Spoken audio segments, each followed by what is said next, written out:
चंद्रपूर लोकसभा मतदारसंघात काँग्रेसच्या प्रतिभा धानोरकर आणि भाजपचे सुधीर मुनगंटीवार यांच्यामध्ये थेट लढत झाली। मात्र या मतदारसंघात विकासाचा मुद्दा प्रभावी ठरला नाही, तर कोणत्या मुद्द्यावर चंद्रपूरमधील निवडणुकीचा निकाल ठरणार याचा निष्कर्ष तिथल्या राजकीय विश्लेषकांनी काढलाय। पाहूयात त्याविषयीचा रिपोर्ट।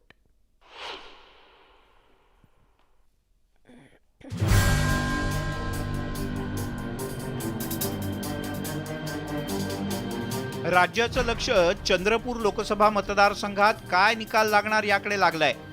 कारण विद्यमान खासदार प्रतिभा धानोरकर आणि पालकमंत्री सुधीर मुनगंटीवार यांच्यात थेट लढत झाली आहे। आपापल्या उमेदवारांच्या प्रचारासाठी महायुती आणि महाविकास आघाडीचे सगळे बडे नेते इथे प्रचारात उतरले होते। त्यातच की काय यावर्षी मतदानाची टक्केवारी सुद्धा वाढली आहे। यावर्षी म्हणजे 2024 ला 67.57% मतदान झालंय। 2019 मध्ये 63% मतदान झालं होतं, म्हणजे यावेळेला 4% जास्त मतदान वाढलंय। मात्र हे मतदान विकासाच्या मुद्द्यावर झालंय की इतर कोणत्या मुद्द्यावर, यावरून सध्या फक्त अंदाजच वर्तवले जात आहेत। धानोरकरांना जे उमेदवारी मिळण्यात जे अडचणी निर्माण झाल्या, त्यामुळे त्यांचा जो काही विशिष्ट जात समूह आहे तो त्यांच्या पाठीमागे ठामपणे उभा राहिला। दुसरं ओबीसी चळवळ, सुधीर मुनगंटीवार हे ओबीसी प्रवर्गाला येत नाही।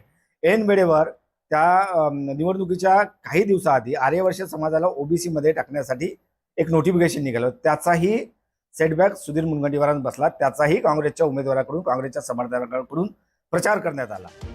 चंद्रपूर लोकसभा मतदारसंघातली राजकीय गणितं ही काही प्रभावी आहेत। कुणबी, दलित आणि मुस्लिम मतदारांची संख्या जास्त आहे, त्यामुळे 2 लाख दलित मतदार, 1.5 लाख आदिवासी मतदार आणि 2.5 लाख मुस्लिम मतदार निवडणुकीचा निकाल फिरवू शकतात। जाती समीकरणाचाही लाभ इथे काँग्रेसच्या उमेदवार प्रतिभा धानोरकर यांना होताना दिसतोय। त्या कुणबी समाजाचं प्रतिनिधित्व करतात। इथे या मतदारसंघामध्ये कुणबी मतदार हा बहुसंख्येने आहे। याच्याशिवाय इथे मुस्लिम आणि दलित मतदार हाही एकवटल्या गेल्यामुळे याचा सरळ फायदा हा काँग्रेसच्या उमेदवार प्रतिभा धानोरकर यांना होताना दिसत आहे।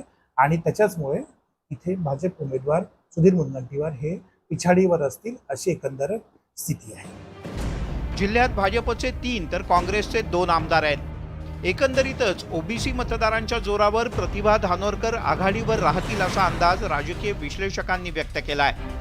पण हा अंदाज कितपत खरा ठरतो हे मात्र 4 जूनला स्पष्ट होईल। हैदर शेख, न्यूज 18 लोकमत, चंद्रपूर।